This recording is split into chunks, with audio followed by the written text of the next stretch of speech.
에베소 6장 1절부터 4절.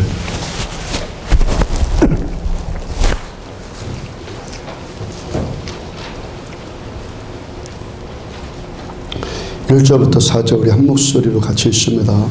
자녀들아, 주 안에서 너희 부모에게 순종하라. 이것이 옳으니라. 내 아버지와 어머니를 공경하라. 이것은 약속이 있는 첫 계명이니 그래서 내가 잘되고 땅에서 장수하리라. 또 아비들아, 너희 자녀를 노엽게 하지 말고 오직 주의 교훈과 훈계로 양육하라. 아멘. 약속이 있는 첫 계명이란 제목으로 에베소서 112번째 말씀 전해드리도록 합니다. 공군 조종사 출신의 어떤 분이 이런 이야기를 합니다. 이분이 비행기 조종훈련 받았을 때 이야기인데, 고된 훈련 마치고 훈련소에 돌아오면 비행기 조종하는 그 훈련 받는 것이 얼마나 고되겠습니까? 그 고된 훈련 받고 돌아와서 그 피곤함을 씻기 위해서 자기들한테 온 편지들, 동료들끼리 자기들한테 온 편지를 공개하는 일이 있었다고 합니다. 이분이 그 편지들 중에서 지금도 잊혀지지 않는 편지가 있다고 합니다. 이분 동기의 어머니가 아들한테 보낸 편지입니다. 그 내용 중에 일부에 이런 이야기가 있습니다. 아들아, 아들이 이제 비행기 조종사니까, 아들아, 되도록이면 낮게 날아라. 되도록이면 천천히 비행기를 몰도록 해라. 자, 이 이야기를 들으면은 우리는 웃을 일이 별로 아닌데, 비행기를 아는 조종사들은 많이 웃는 이야기라고 합니다. 상식적으로 비행기는 어떻게 비행을 해야 날아야지 안전합니까? 높이 떠야 되잖아요. 높이 떠야 되고, 낮게 날든 높이 날든 추락하면 죽기는 마찬가지고, 높이 떠야지 안전한 거 아닙니다. 그리고 빨리 날아야죠. 빨리 날아야지 안전하죠. 이때 이 아들이 이런 고백하더라는 것입니다. 그런 어머니들이 바로 우리들을 키우신 어머님들입니다. 우리에게 이 어머니가 없었다면 오늘날 우리 가슴은 벌써 북극 빙산처럼 차갑게 식어 있을 겁니다. 기독교를 잘 모르는 사람들이 이런 말 하는 것을 보게 됩니다. 한국 사람들이 기독교와 유교를 비교하면서 말을 합니다. 기독교가 다 좋은데 유교에 비해서 약점이 하나 있다는 겁니다. 효도하는 것에 있어서는 유교보다 기독교가 더 못하다는 거예요. 다른 것은 다 괜찮은데 이 효라는 것에 있어서 기독교가 약점이 있다고 말합니다. 그렇게 생각한 이유가 크게 여러 가지 이유가 있겠지만 그 중에서 크게 두 가지 이유가 있다고 합니다. 한 가지는 장례식 때문에 그렇고, 또 한 가지는 제사 문제 때문에 그렇다는 거예요. 우리 장례식 어떻게 치릅니까? 우리 예배 드리고 간소하게 우리들은 장례식을 끝내잖아요. 근데 유교에서 장례식을 치르는 것을 보면은 온갖 형식과 절차를 다 치르고 아주 복잡하게 성대하게 치르잖아요. 그러니까 절차와 형식이 그렇게 복잡하고 까다롭고 그리고 성대한 유교의 입장에서 보면은 기독교가 정성 없어 보이는 것 당연하고, 그러니까 효도도 없는 것처럼 보이는 것, 그렇게 보인다는 거예요. 또 한 가지는 제사 문제입니다. 기독교인들은 추대 예배 드리고 간단히 우리들은 예배 끝내잖아요. 근데 유교를 믿는 사람들을 보면은 때마다 어떻게 합니까? 길마다 어떻게 합니까? 갖은 음식 다 차려놓고 정성 다해서 이 제사를 하는 것을 보게 되잖아요. 그러니까 유교는 효의 종교인데 기독교는 효가 없다, 이렇게 말을 한다는 거예요. 여러분, 제가 목사니까 장례식, 이런저런 장례식 치르면서 이런 사람 저런 사람이 겪지 않았겠습니까? 우리 교회는 그래도 이 평균적으로 젊으니까 장례식 치는 일이 별로 없는데, 직전 교회 섬길 때는요, 한 달에 한 번은 꼭이었어요. 한 달에 한 번은 꼭이었고, 보통 한 달에 두세 번씩은 장례식을 진매를 했습니다. 그러니까 믿는 사람 장례식도 진매해봤고, 믿지 않는 사람 장례식도 진매해봤고, 근데 가끔 가다가 좀 의아하다라는 이 모습을 보게 됩니다. 어떤 사람 보면요, 부모님 살아계실 때는 결코 효자 아니었어요. 별로 효자가 아니었다는 것 알잖아요. 저 사람 효자인지 아닌지. 근데 일단 부모님이 돌아가시고 나면은 그 순간부터 장례식이 막 요란해지고 제사도 거의 목숨 걸다시피 하면서 그렇게 고집하는 사람들이 있더라는 것이죠. 또 이상하지 않습니까? 도대체 무슨 생각이 이렇게 사람의 태도를 바꿔놓는 것입니까? 왜 부모님이 살아있을 때는 효도와는 별로 상관없이 살다가 이제 부모님이 돌아가신다고 하니까 이제 효도하겠다고 그렇게 호들갑을 떠느냔 말이에요. 어떤 사회학자가 이 모습에 대해서 이런 분석을 내놨습니다. 한국 사람들이 장례나 제사에 이렇게 목숨 거는 이유가 어디에 있는가? 두 가지 이유가 있다는 거예요. 첫째는 과시욕. 돌아가신 분에 대한 애정과 추모라기보다는 자신에 대한 어떤 과시, 자기 능력에 대한 어떤 과시가 앞선다는 거예요. 장례식 규모를 통해서 내가 얼마나 괜찮은 사람인가 그거 보여주고 싶어 한다는 것이죠. 또 한 가지 이유는 유교에서 말하는 신관 때문에 그렇습니다. 유교에서 말하는 신에 대한 관념. 그러니까 나이 들고 병든 부모들이 어떻게 보면 무능력자 아닙니까? 시간이 갈수록 점점 힘이 없어지고 나이 많으니까 힘도 없고 돈도 없고. 근데 일단 그분들이 죽고 나면 늙었을 때는 힘도 없고 무기력하고 그런데 일단 돌아가시고 나면 귀신이 된다는 거예요. 귀신이 되어서 후손들한테 복을 주는, 후손들을 지켜주는 신이 된다는 거죠. 신이. 그게 신관이에요. 유교의 신관. 그러니까 살아있을 때는 이런저런 이유 때문에 별로 달갑지가 않습니다. 근데 일단 죽고 나면은 죽은 부모님이 신이 되는 거예요. 그러니까 부모님이 나의 기륭을 보장해주는 귀신이 된다는 거예요. 그러니까 이들이 부모님 죽었을 때도 부모님이 죽었는데도 살았을 때도 혜택을 누리려고 하고 또 죽었는데도 여전히 부모의 혜택을 누리려고 한다는 그런 생각이 있다는 것이죠. 그래서 정성 다해서 제사를 드릴 수밖에 없다는 거예요. 왜? 부모님이 이젠 신이니까. 그래서 우리 기독교에서 제사를 금하는 이유가 바로 여기에 있는 거예요. 왜 효도하지 말라는 것입니까? 아니, 효도하지 말라고 가르치는 세상이 어디 있어요? 제사에 들어있는 이런 신적인 의미 때문에 그러는 거예요. 조금만 더 줄이세요. 제사에 들어있는 이 신적인 의미 때문에 이 잘못된 신관 때문에 우리는 이 제사에 절하지 말라는 거예요. 우리는요, 성신이신 하나님을 섬겨요. 귀신 섬기지 않아요. 그건 절대예요. 10계명 제1계명과 2계명이요. 우상을 섬기지 말아라. 하나님만 섬겨라. 성신이신 하나님만 섬겨라. 이건 절대라고요. 우리는 귀신을 숭배하지 않아요. 사람이 죽으면요, 천국이 가든지 지옥으로 가든지 둘 중에 하나로 가요. 여기에 남는 게 아니에요. 부천을 떠도는 게 아니라고요. 지옥 아니면 천국으로 간다고요. 귀신은요, 부모나 어떤 사람이 죽어서 귀신 되는 것 아니라는 것이죠. 본래 천사장 루시퍼가 타락해서 하나님을 대적할 때 그때 루시퍼에 선동당해서 타락한 천사들, 하늘의 천사들의 3분의 1이 루시퍼를 따라서 이 땅으로 쫓겨난다고. 이들이 다 귀신들이에요.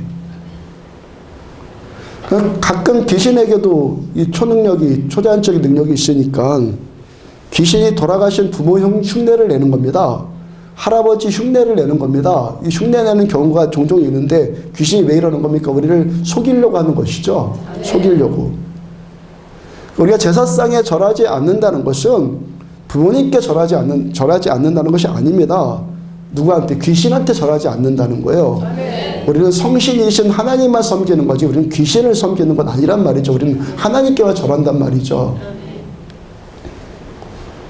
하여튼 유교 믿는 사람들이 제사 지내고 장례식 치르는 것을 보면은 한꺼풀만 그 형식과 껍데기를 벗겨보면은 다 엉터리라는 거예요.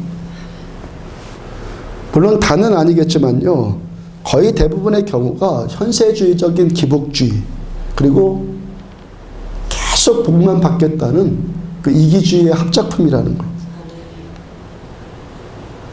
제사를 그렇게 고집하는 사람 중에 정말로 부모님 살아계실 때 정성 다해서 효도를 다한 사람, 얼마나 되겠어요? 또 부모님 돌아가신 다음에 제사하는 목적이 뭡니까?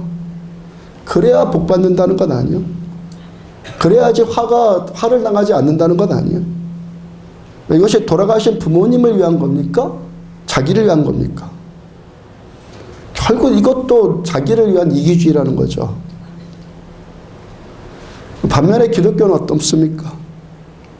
기독교는요, 부모 공경에 대해서, 효에 대해서 어떻게 접근을 하냐면, 이런 어떤 기복주의적인 것, 어떤 윤리적인 것으로 접근하는 것이 아니라, 우리는요, 하나님의 말씀으로 접근을 합니다. 하나님의 뜻, 하나님의 명령. 오늘 보면 2절에 보면은, 내 아버지와 어머니를 공경하라.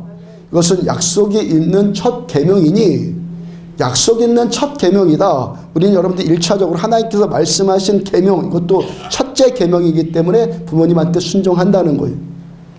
하나님과 나와의 관계 안에서 하나님이 우리에게 말씀하시니까 우리들 부모에게 순종한다는 거죠. 1절을 보면은, 자녀들아 주 안에서 너희 부모에게 순종하라. 이것이 옳으니라. 자, 옳으니라, 이 말씀 무슨 뜻입니까? 부모한테 순종해라. 이것이 옳다. 무슨 뜻입니까? 지당한 일이다. 인륜 지본이다. 옳으니라. 하나님의 말씀과 성령께서 내주하시는 하나님의 백성들에게 부모에게 효도하는 것은 기본이라는 거예요. 부모님의 명령에 순종하는 것은 하나님 명령의 기본이라는 거예요. 아멘? 저 사람은 믿음은 좋은데 효도는 별로 하지 않아. 저 사람은 믿음은 좋은데 부모에게 순종하지 않아. 이런 말 성립되지 않는다는 거예요. 믿음이 제대로 안 서니까 부모에게 효도하지 않죠.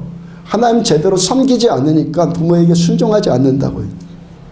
그러니까 하나님을 우리가 참되게 섬기면 부모에게 순종하게 되어 있고, 하나님의 말씀대로 부모를 공경하게 된다는 것이죠. 우리가 하나님을 참되게 섬기면. 우리가 참된 신자라면 기독교 신자들은요, 효도할 수밖에 없다는 것이죠. 부모님 돌아가시고 나서 그런 헛된 제사, 그런 것에 매달리는 건 아니라 부모님 살아계실 때 효도하시기 바랍니다. 돌아가신 사람한테 뭐 귀신이 와서 오는 거지 부모님 오시는 건 아니란 말이에요. 사람 죽으면 둘 중에 하나입니다. 천국 가든지 지옥에 가든지. 나머지 귀신이 와서 그 제사상 받는 겁니다. 그런 헛된 제사 드리지 말고 부모님 살아계실 때 효도하란 말이죠.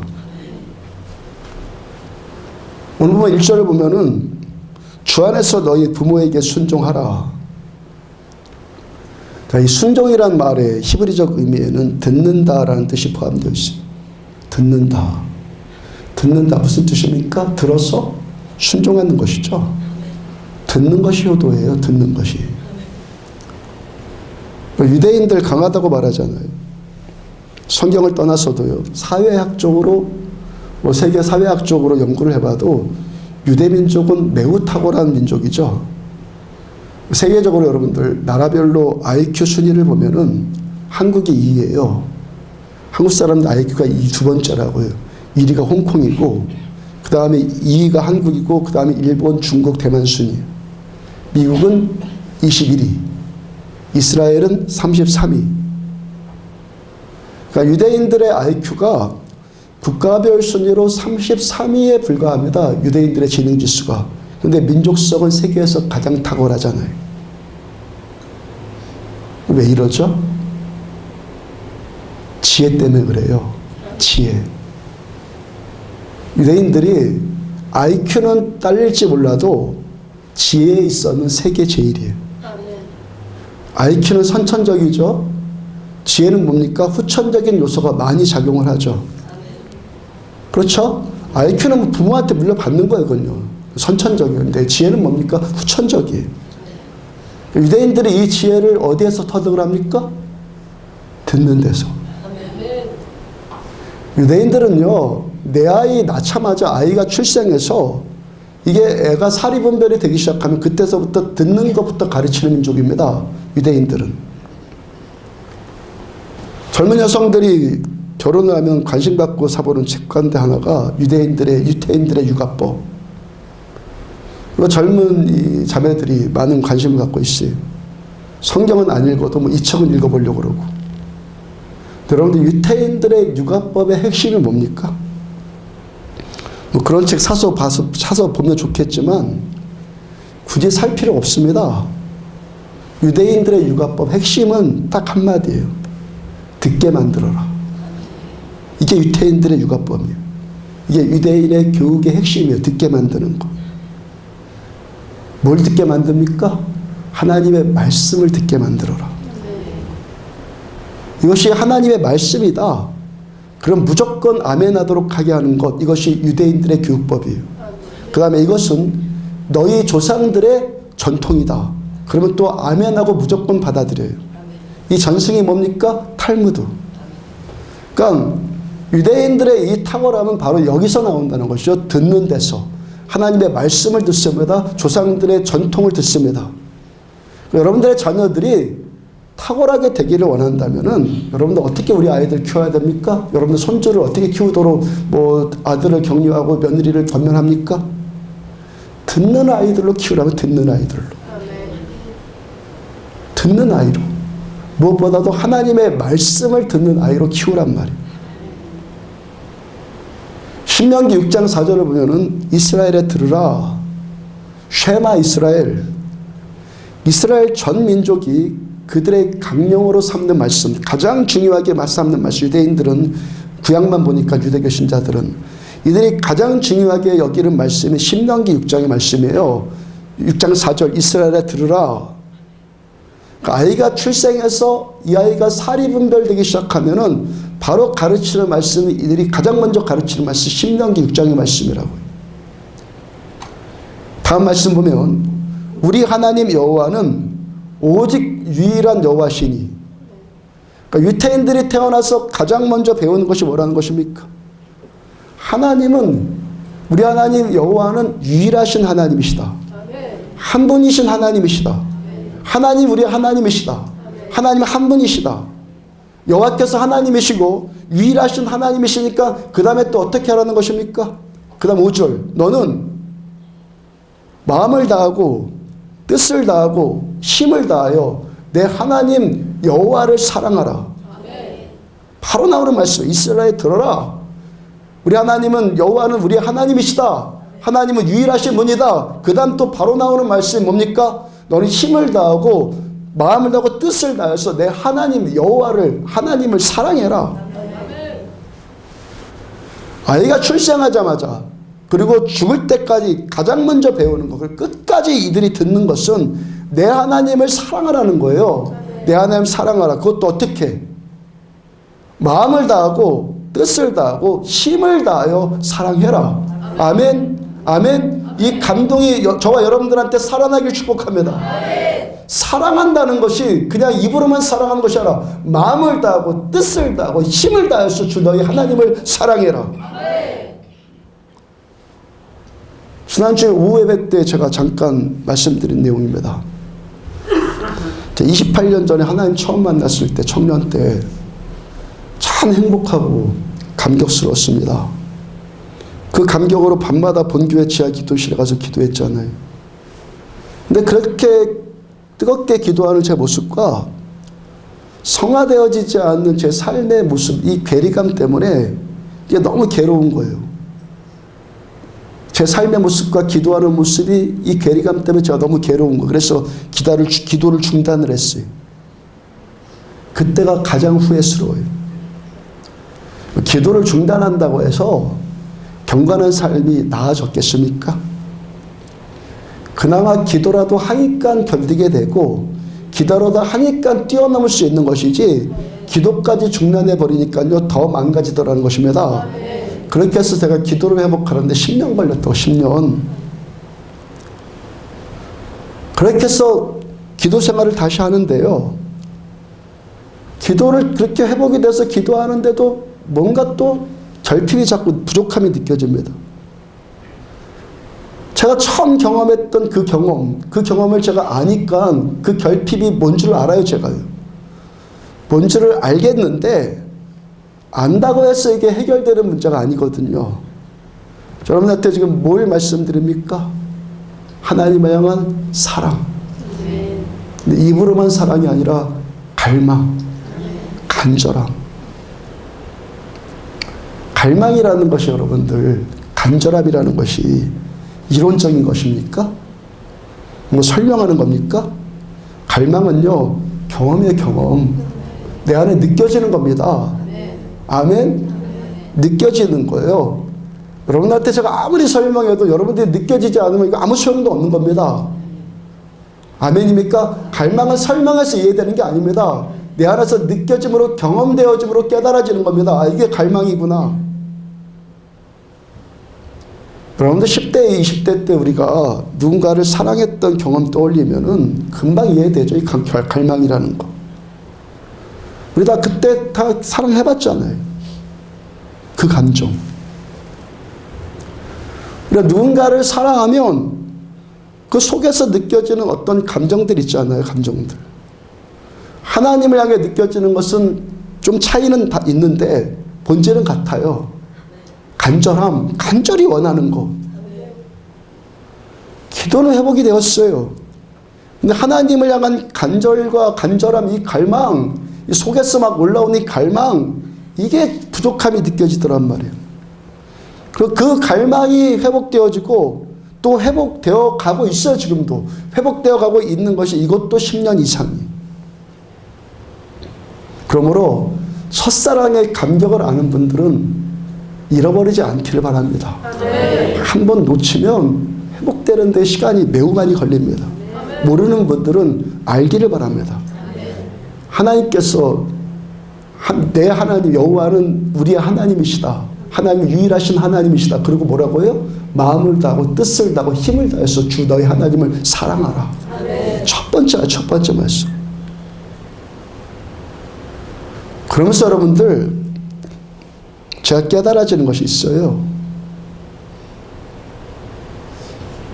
하나님을 향한 이 간절함, 하나님을 향한 이 갈망, 이 갈망이 모든 것의 1순위예요. 1순위예요. 이렇게 예배 자리에 있는 것 귀합니다. 이 자리에 있다는 것보다 더 귀한 것은 갈망이에요. 간절함이에요. 아까 우리들 예배드리면서 찬양하면서 기도하면서 제가 선포했죠. 주의 날, 안식일의 날은 사람을 위한 것이 아니에요. 이 날은 하나님을 위한 날이에요. 일주일의 이 하루는 하나님께 전적으로 드리는 날이에요. 그래서 유대인들은요, 주의 날, 안식의 날 전적으로 아무것도 안 하고 하나님께만 예배했죠. 그럼 신약에서 바뀌었을 것 같습니까? 사도들이, 제자들이 주의 날 모여서 그냥 잠깐 요즘과 같이 뭐 1시간만 딱 예배드리고 딱 흩어졌을 것 같습니까? 하루 종일 모였어요. 이들 하나님을 즐거워하고 말씀을 듣고 예배를 드렸어요. 주의 날은 나를 위한 날이 아니에요. 주님을 위한 날이에요. 아멘. 근데 왜 이 세대는 겨우 1시간만 예배 드는 것도 아주 숨이 차서 예배를 드립니까? 갈망 없는 예배를 드리니까. 답은 그거예요. 너희가 나를 찾고 찾으면 내가 너희를 만나리라. 마음을 다하고 뜻을 다하고 힘을 다하여서 주 너희의 하나님을 사랑해서 이 간절함으로 하나님께 예배드리면 내가 너희를 만나리라. 하나님의 은혜가 여기에 부어지면 예배 중단되지 않습니다. 너무 행복하니까. 은혜의 강도가 강해질수록 우리들의 이 감격은 더 감격의 깊이와 높이와 넓이가 더 풍성해지죠. 예배를 중단해요. 예배를 억지로 드려요. 그런 일이 어디 있어요? 주님이 여기 함께 하시니까 이 일이 가능해지는 거예요. 근데 주님이 함께 하시지 않으니까 1시간 겨우 숨 넘어가듯이 예배 드리는 거예요. 시간 보면서, 시간 재면서 예배 드리는 거예요. 무엇이 살아나야 됩니까? 예배 뭐 아무리 뭐 다양하게 뭐 세련되게 예배 드리고 오케스트라에 갖다 놓고 뭐 찬양단 갖다 놓고 뭐 성가대 갖다 놓고 목사가 뭐 그냥 아주 그냥 세계적인 설교를 하더라도 갈망이 없으면 아무것도 없어요. 그래서 1시간밖에 예배를 못 드리는 거예요. 우리끼리만 쇼하니까. 하나님께서 우리에게 요구하시는 것은 그 어떤 것도 아니고 갈망이에요. 간절함이요. 일순이에요. 마음을 다하고 뜻을 다하고 힘을 다해서 주 너의 하나님을 사랑해라. 바로 일순이라고요. 아멘. 갈망이 기도보다 앞서는 거예요. 갈망이 설교보다 앞서는 거예요. 갈망이 예배 인도보다 앞서는 거예요. 갈망이 기도 인도보다 앞서는 거예요. 갈망이 살아나야 되는 거예요. 갈망이 본질이에요. 예배 열심히 해드리고 기도도 열심히 하고 새벽 예배도 빠지지 않고 봉사도 잘하고 다 좋고 귀한데, 여러분 우리 속에 하나님을 향한 이 갈망이 없다면, 우리말에 그런 말 있죠. 속빈 감정이라고. 딱 그거예요. 겉만 번드르르한 거예요. 속은 텅 비어있는 거, 허전한 거예요. 하나님을 향한 갈망이 가장 귀합니다. 하나님께서 우리들한테 요구하시는 첫 번째가 이 갈망입니다. 그래서 이스라엘아 들어라, 쉐마 이스라엘 말씀하시고, 가장 먼저 들어야 될 말씀, 가장 먼저 들어야 될 말씀이 뭐라는 겁니까? 너는 마음을 다하고 뜻을 다하고 힘을 다해서 주 너의 하나님을 사랑해라. 하나님 사랑하는데 온 간절함을 다해서 사랑하라는 거예요. 아멘. 잘 안 됩니까? 안 돼도 그렇게 하라는 것입니다. 너희가 나를 찾고 찾으면 내가 너희를 만나리라. 말씀을 먼저 믿으십시오. 이 말씀 먼저 믿으시라고요. 믿고 구하시란 말이에요. 그러면 하나님께서 응답해 주십니다. 아, 그래서 그렇구나. 경험으로 이제 날아가는 것입니다. 간절함이 살아나요.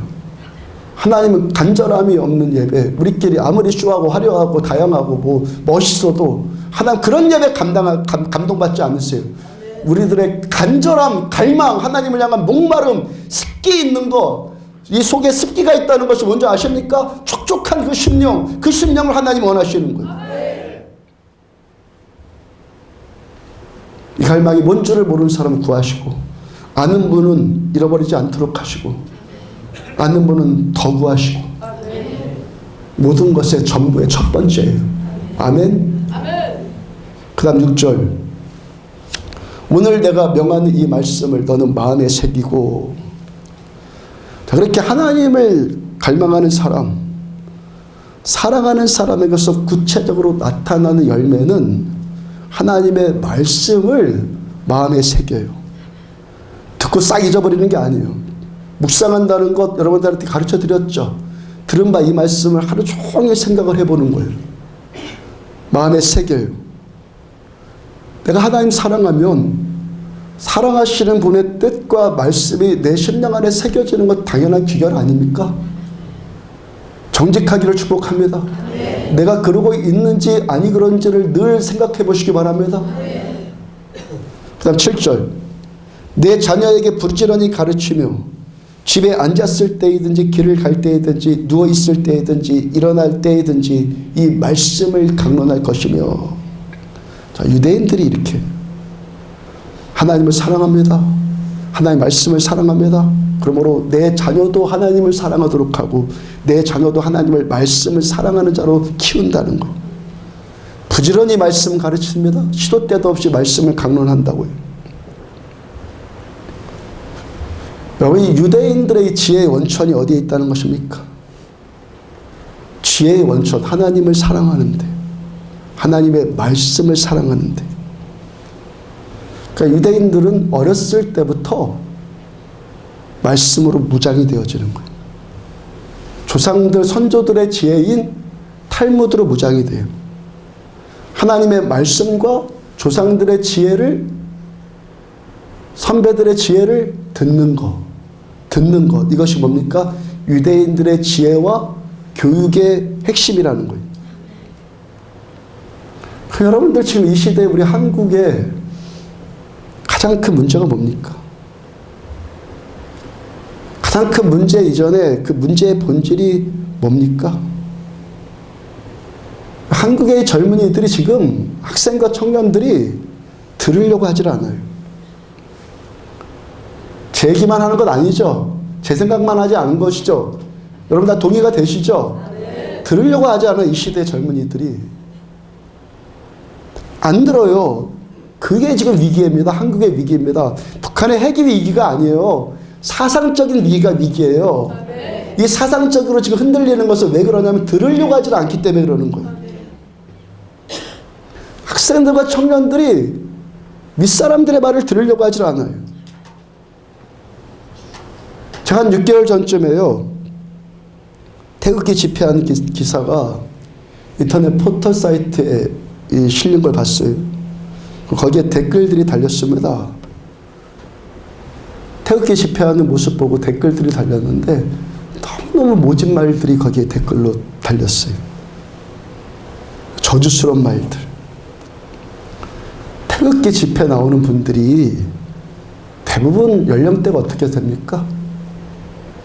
대부분 연령대가 저 같은 나이는요, 가장 젊은 나이고 다 60대, 70대.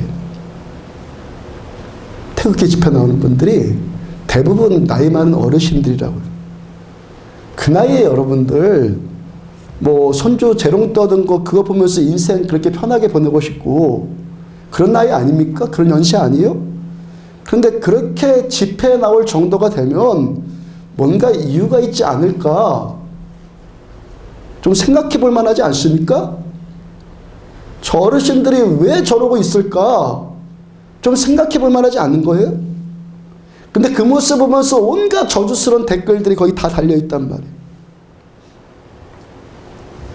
제가 그 댓글들에다가 이렇게 댓글을 달아놨어요.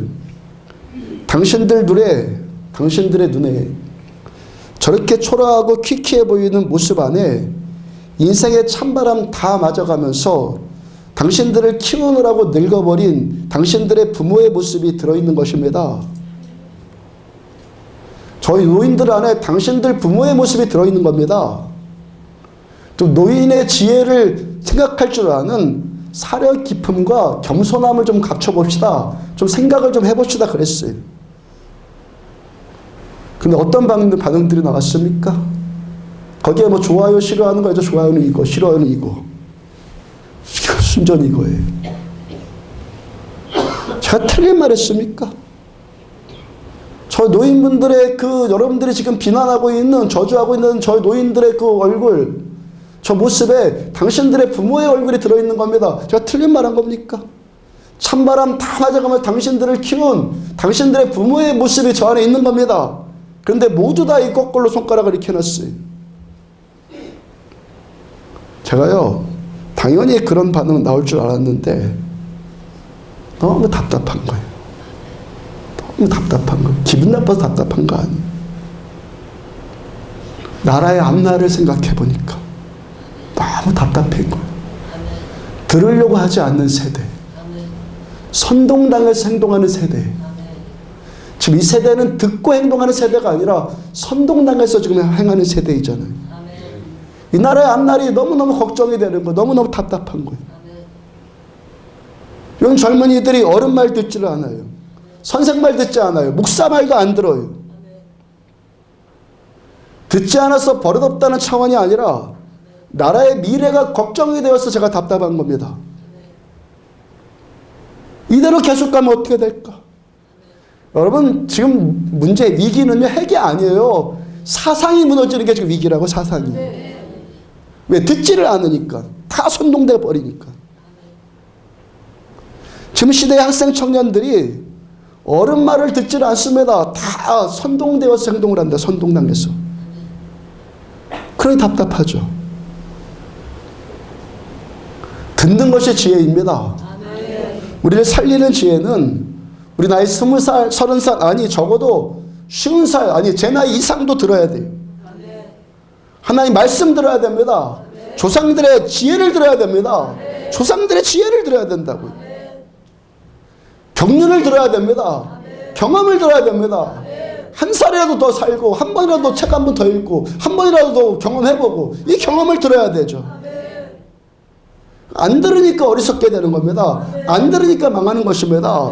들으면 지혜가 옵니다. 들으면 전성기가 옵니다. 들으면 탁월하게 된다고요. 이 나라 살 길입니다. 들어야 된다는 거예요. 여러분, 문명이 뭡니까? 오랜 기간 동안에 축적된 지혜를 받아들이는 것이 문명 아니에요.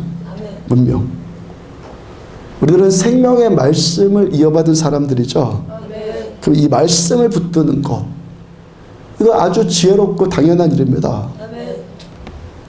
우리말에 온고해지신이란 말이 있잖아요. 무슨 뜻입니까? 온고해지신. 옛 것을 익힌다, 새 것을 배운다.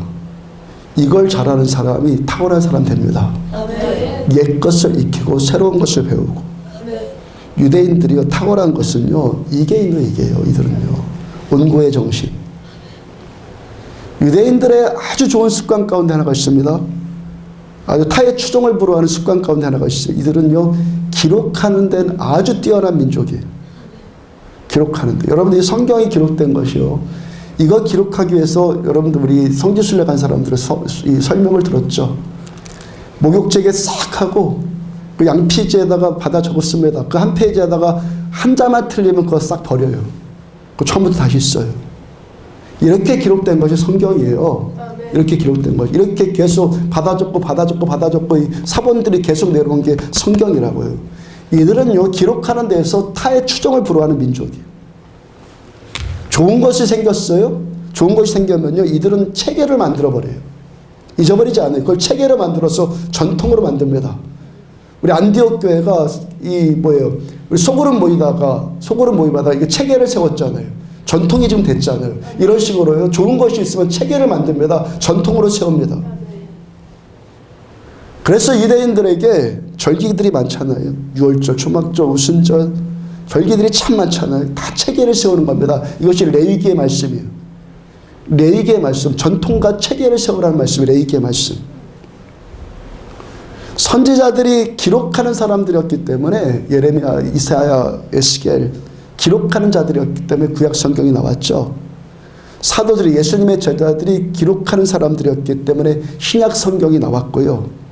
바울이 기록하는 사람이었기 때문에 신약의 교회의 체계가 세워졌고, 옛 것을 익히고 옛 것을 기록하고 자기 민족과 자기 후손들을 위해서 좋은 전통과 좋은 지혜를 물려주는 것이 유대인들의 관습이에요. 유대인들은요, 이 온고의 정신 때문에 탁월하게 되었다는 거예요. 그 다음에 뭐라고요? 지신. 지신이 뭡니까? 새로운 거 배우는 거. 러시아 우주과학센터의 70% 이상의 사람들이 유대인들이에요. 미국 휴스턴에 우주항공센터인 나사가 있죠. 나사가. 거기에 상당수 요원들이 유대인들이에요. 가장 첨단을 뛰는데 새로운 지식을 가장 빨리 받아들이는 자들이 유대인이라는 거. 이들은요, 온고에서만 머물러 있는 것이 아니라 지신까지 나가요. 그리고 이들의 이 탁월한 습관이 어디부터 시작되었다고요? 이들의 이 탁월함이, 이렇게 탁월하게 된 것들이 어디서부터 시작됐다고? 처음 뿌리가 어디라고요? 쉐마 이스라엘. 아멘. 들으라. 아멘. 들으라. 아멘. 하나님의 말씀을 들어라. 아멘. 부모의 말을 들어라. 아멘. 목사의 말을 들어라. 아멘. 선배들의 경험을 들어라. 아멘. 조상들의 전통을 들어라. 여기에 유대인들의 탁월함이 있다는 거예요. 듣는 것이 지혜입니다. 아멘. 듣는 사람이 탁월해질 수 있는 거예요. 아멘. 하나님의 말씀을 듣고 부모님의 말씀을 듣고 이런 사람이 탁월해진다는 거예요. 그리고 이것이 뭐라는 겁니까? 효도. 부모님의 말씀을 듣는 것, 말씀을 순종하는 것, 이것이 효도이고 하나님의 뜻이라는 것, 약속 있는 첫 계명. 두 번째, 부모에 대한 태도가 2절 말씀이죠. 내 아버지와 어머니를 뭐하라? 공경하라. 공경하라. 여러분, 순종한다, 공경한다, 이 차이가 뭐죠? 순종은 듣는 것이라고 말씀드렸죠. 순종은 듣는 거예요. 공경은 뭡니까? 공경은 뭐예요? 가치를 인정해 드리는 거예요. 부모됨의 가치를 인정해 드리는 거, 이게 공경이라는 거예요. 가끔 가다가 이 철없는 자녀들이나 어떤 며느리가 이런 소리 합니다. 우리 시어머니, 어머니는 참 이상하다고. 내가 용돈도 드리고 옷도 사드리고 필요한 거 다 해줬는데 불평불만이라고. 부모를 여러분들 공경한다고 할 때, 가치를 인정해 드린다고 할 때 그에게 뭔가를 가져다 주기만 하는 것, 이게 공경이 다가 아니라는 것이죠. 공경은 뭡니까? 부모의 가치를 존중해 드리는 거예요. 자, 우리가 하나님께 지금 나와서 예배 드리는 거예요. 이 예배 행위 가운데 가장 탁월한 의미 가운데 하나가 뭐죠? 하나님의 가치를 존중해 드리는 거예요. 하나님을 인정해 드린 거예요. 그래서 온 입술을 다해서 온 마음 다해서 하나님을 높이잖아요. 우리가. 하나님 당신은 최고입니다. 자비하신 분입니다. 선하신 아버지입니다. 사랑이십니다. 하나님의 가치를 우리는 계속 예배 드리면서 인정해 드리는 거잖아요. 사람은요, 하나님의 형상을 이어받았다고요. 하나님께서 우리 사람을 왜 창조하셨습니까? 하나님께 영광 돌리라고, 이렇게 예배 드리라고. 하나님이 창조하신 목적, 이사야서 43장에 나왔죠. 나의 찬송을 받으려고 내가 너희들을 창조했다. 무슨 뜻입니까? 너희를 통해서 내가 가치를 존중받고 싶다. 이 뜻이죠. 그리고 하나님 안에 있는 이 본성, 가치를 존중받고 싶어 하시는 하나님 안에 있는 이 본성을 사람에게도 그대로 물려주셨다고요. 우리 안에 하나님의 이 형상이 있다. 그러니까 우리들 무시당하면 어떻게 돼요? 기분 되게 나빠지잖아요. 무시당하면 분노하잖아요. 무시당하면 죽음까지도 불사해버리잖아요. 가치를 존중해 주는 것, 드리는 것, 이만큼 중요하다는 거예요. 그러니까 가치를 존중해 드리는 것, 이것이 공경이고 이것이 곧 효도예요. 에이, 이게 다 좀 저리 가 있어요, 좀. 뭘 안다고 그래요. 이게 뭡니까? 아주 멸시하는 태도라는 거예요. 존중해 드리는 거예요. 물어보는 거예요. 다 알아도 어머니 생각 어떠세요? 아버님 생각 어떠세요? 내가 다 알아도 물어보는 거예요. 뭐 하는 겁니까? 가치를 존중해 드리는 거다. 그러면 행복해지는 것이 사람이라는 거예요. 아멘? 사람은 합리만 있어서 되는 게 아니에요. 사람의 행복은 합리적인 것만 돼서 행복해지는 것이 아니라고요. 내 가치가 존중받을 때, 인정받을 때 행복해지는 것 아니에요? 솔로몬의 아들이 르호보암입니다. 열왕기상 12장을 보면 르호보암이 솔로몬의 왕권 이어받아서 등극하니까 백성들이 부탁을 합니다. 우리들의 멍에를 좀 가볍게 해달라고, 세금을 좀 가볍게 해달라고. 그 뜻이거든요. 르호보암이 왕이 되니까 백성들의 장로들이 나와서 백성들의 세금을 좀 가볍게 해달라고. 르호보암이 처음에는 듣는 것 같았습니다. 잘 의논한 것 같았습니다. 그러다가 태도를 완전히 싹 바꿔버렸어요. 열왕기상 12장 8절 9절을 보면은 왕이 노인들이 자문하는 것을 버리고 자기 앞에 모셔있는 자기와 함께 자라난 어린 사람들과 의논하여,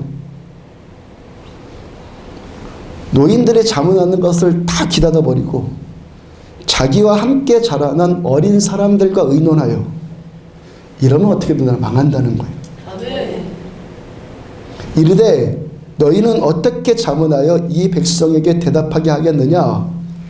백성이 나에게 말하기를 왕의 아버지가 우리에게 메운 멍에를 세금을 좀 가볍게 해줘라 하였느니라. 그 다음 10절과 11절 그들의 이 대답이에요. 함께 자라난 소년들이 왕께 아뢰어 이르되 내 아버지께서 너희에게 무거운 멍에를 매게 하였으나 이제 나는 너희의 멍에를 더욱 무겁게 할지라. 내 아버지는 채찍으로 너희를 징계하였으나 나는 전갈 채찍으로 너희를 징계하리라. 공포정치하겠다는 거예요. 세금을 더 먹이겠다는 거예요. 르호보암이 소년들의 말 따라서 그대로 정책 결정하고 나니까 이스라엘 10지파가 다윗과 솔로몬, 다윗의 통일왕국 12지파를 통일한 통일왕국을 10지파가 배신을 해버렸어요. 그리고 여로보암을 왕을 따로 세워요. 그리고 나라가 망하기 시작해요. 이스라엘이 둘로 갈라져요. 이 둘로 갈라지는 것이 솔로몬 쪽부터 이미 시작된 일이긴 한데 결정적인 계기가 된 것이 이 르호보암의 이 선택 때문이에요. 원로들의 말을 듣지 않아요. 자기와 자란 애들, 자기와 함께 자랐던 민주화 투쟁을 하던 그런 자들만 쫙 포전해 놓고 그런 소리만 들어요.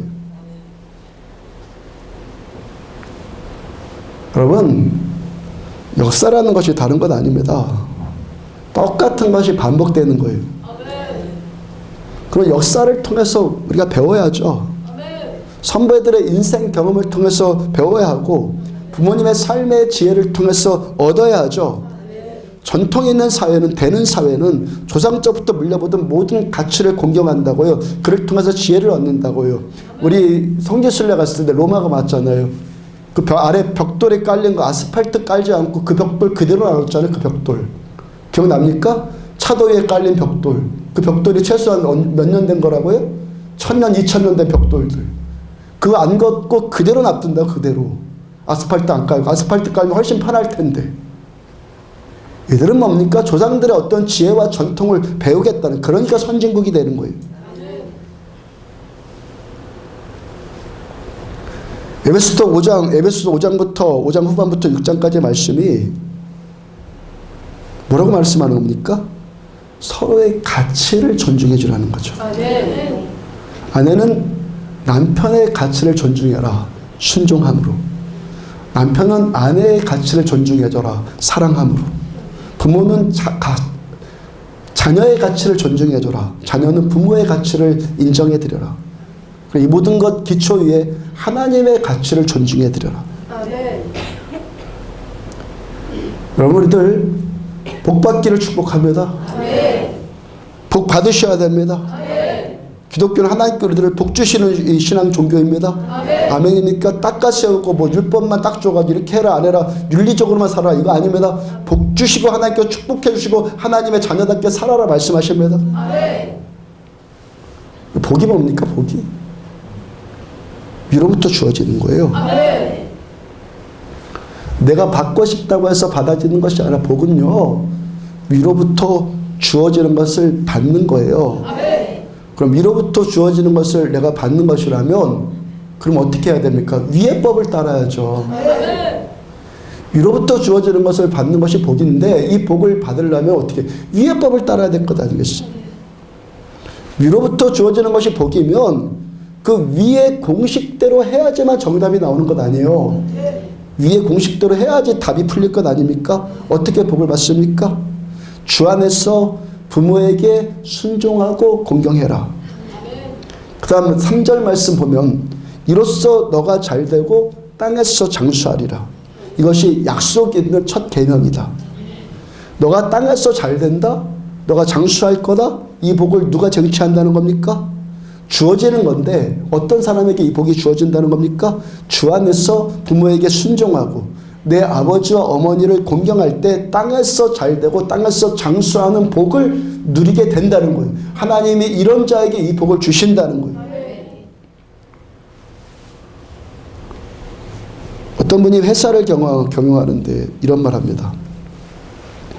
자기가 직원을 채용하는데 두 가지 기준이 있다는 거예요. 첫째는 부부가 화목한 사람을 쓴다는 거예요. 부부간에 그 화목이 없는 사람 치고 일 잘하는 사람이 없더라는 거예요. 많은 경우 맞는 말이죠. 집에서 밤새 싸우고 나서 아침에 출근했어요. 그리고 아침에 그렇게 와가지고 일손이 손에 잡힙니까? 하루 종일 기분 나쁘고 내가 기분 나쁘니까 옆에 사람도 기분 나빠지고 그리고 나중에 서로 막 티격태격 싸우고 이래가지고 회사가 되겠냐는 거예요.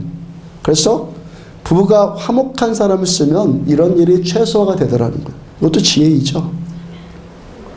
또 하나의 기준은 효자를 쓴다는 거예요. 부모님을 잘 공경하는 사람을 점수 더 준다는 거예요. 부모 잘 모시고 잘 공경하는 사람 치고 남 안 되게 하고 배신하는 사람 거의 못 봤다는 거예요. 반대로 지금 부모에게 불효하는 사람은요. 잠재적인 폭탄이 될 가능성이 아주 농후한 사람이라는 거예요. 부모를 무시하는데 누군들 무시하지 않겠습니까? 아니에요? 부모한테 못되게 굴는데 누구한테 못되게 굴지 않겠습니까? 부모 배척하는 사람이 누군들 배척하지 않겠습니까? 나에게 피를 물려준 부모를 배신하는 사람이 누구를 배신하지 않겠어요? 이건 아주 실리적인 논리이죠. 아주 논리적인 것 아닙니까? 이건 당연한 논리라고요. 가끔 가다가 여러분들 젊은 여성들 가운데 이런 생각하는 사람들이 있어요. 남편이 부모 무시하고 자기한테만 잘해주면 야, 내 남편은 나만 사랑해서 최고다. 이거 진짜 철없는 소리 아닙니까? 이럴 때로는 깨달아야 될 것이 뭡니까? 부모 버린 자는 자기도 버릴 가능성이 농후하다는 것, 얼마든지 나를 버릴 수 있다는 것, 그거 깨달을 수 있어야 되는 거예요. 부모 버린 자가 누구를 못 버리겠어요. 내 피부가 탱탱할 때나 뭐 날 위해 주는 것 같이 하는 거지, 나중에 파출부 취급당한다고요. 모두에게 욕먹는 사람이 나한테만 잘한다고 해서 잘하는 사람 아니라고요. 이런 분별의 지혜가 좀 있으란 말이죠. 분별의 지혜.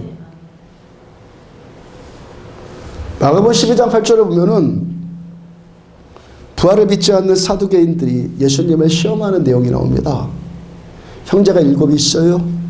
첫째가 결혼했습니다. 형이 자식 낳지 못하고 죽었어요. 둘째가 형제 중 일곱 형제 중에서 둘째가 이제 형의 자식을 낳아주기 위해서 형수와 결혼을 해요. 근데 둘째도 자식을 낳지 못하고 그가 죽었어요. 그런 식으로 7이 다 그렇게 되었어요. 7이 다 그렇게 되었는데 나중에 그 죽은 자들이 다 부활을 하면 그 형수는 그 7 형제들 가운데서 누구의 아내가 됩니까? 라고 사두개인들이 질문을 하죠. 질문합니다. 이 예수님께서 이들한테 착실하게 대답을 해줍니다. 예수께서 이르시되 너희가 성경도 하나님의 능력도 알지 못함으로 오해함이 아니냐. 사람이 죽은 자 가운데서 살아날 때에는 장가도 아니가고 시집도 아니가고 하늘에 있는 천사들과 같으니라. 천국에는 부부의 정 같은 거 그런 거 없는 겁니다. 영적인 감격과 감동이 있는 거예요. 근데 예수님께서 이런 계변과 같은 질문에 답변해 주신 이유가 있다고요. 신명기 25장 5절 이하에 나타난 유대인들의 전통 때문에 그렇습니다. 히브리 말로 고엘이라고 합니다. 히브리어로 고엘이라고 하는데 성경에는 기업 물을 자, 기업 물을 자로 번역되어 있어요. 고엘이란 이 제도가 서로에게 가족들에게 형제들한테 친족들한테 자비를 베풀어 주기 위한 제도입니다. 그러니까 내 형제 중에서 내 친족 가운데서 자식 없이 죽으면 그 아내는 타인에게 시집가지 말고 그 남편의 형제가 취하든지 죽은 남편의 형제가 취하든지 그것도 아니면은 가장 가까운 친족의 순으로 아내를 책임져 준다는 거예요. 근본된 목적은 뭡니까? 죽은 형의 후사를 이어주기 위함이에요. 유대인들은 대를 잇는 것을 굉장히 중요하게 생각하는 민족이거든요. 그러니까 후사를 이어주기 위한 제도라고요. 그 형제의 이름과 그 대가 끊어지지 않게 하기 위함이고, 그 다음에 형제의 아내의, 그러니까 형수의 인권을 보호해주기 위함이고, 그 다음에 형의 가족들을 경제적으로 책임져주기 위한 그 보장제도라고요. 보장제도. 만약에 그 첫 번째 책임을 감당해야 되는 그 형제가, 그 둘째가 형의 아내를 취하기를 거부하면, 형수가 마음에 안 들어요. 그 취하기를 거부하면 다음 순위 셋째에게 자기 신발을 벗어줬어요. 나는 이 자격에 대해서 나는 책임지지 않겠다. 너가 좀 책임져다오. 이럴 때 자기 신발을 벗어준 사람은, 자기 신을 벗어줘서 남 준 사람은 치욕거리가 되었어요. 어떤 그 말이 붙었냐면, 호칭을, 치욕스러운 말을 붙었냐면, 신 벗기운 집. 저 집은 신 벗기운 집이야. 자비가 없는 집이야. 자기밖에 모르는 이기주의자야. 이런 의미입니다. 신 벗기운 집이라는 게. 그러니까 내 신발을 벗어서 난 책임 안 질래. 다음 순위한테 줬단 말이에요. 성경에 어디서 이야기가 나오죠? 여러분들 요즘에 큐티하고 있는, 묵상하는 사람들을 큐티하고 있다면 지난주에 룻기서의 말씀이 이야기이죠. 룻기서의 말씀이 여러분들 생소한 분들 많은데 이 설명을 잘 들으세요. 사사들이 삼손, 기드온 등의 사사들이 치리하던 그 시대에, 그러니까 사울과 다윗이 왕으로 등극하기 전에 사사들이 치리하던 시절에 이스라엘 땅에 엘리멜렉이라는 사람이 있었어요. 그 사람이 그 땅에 흉년이 드니까 모압 땅으로, 이방 땅으로 이주해 갑니다. 성경은요, 우리가 어려워도 하나님의 임재가 있는 이 땅에 머물러 있어라.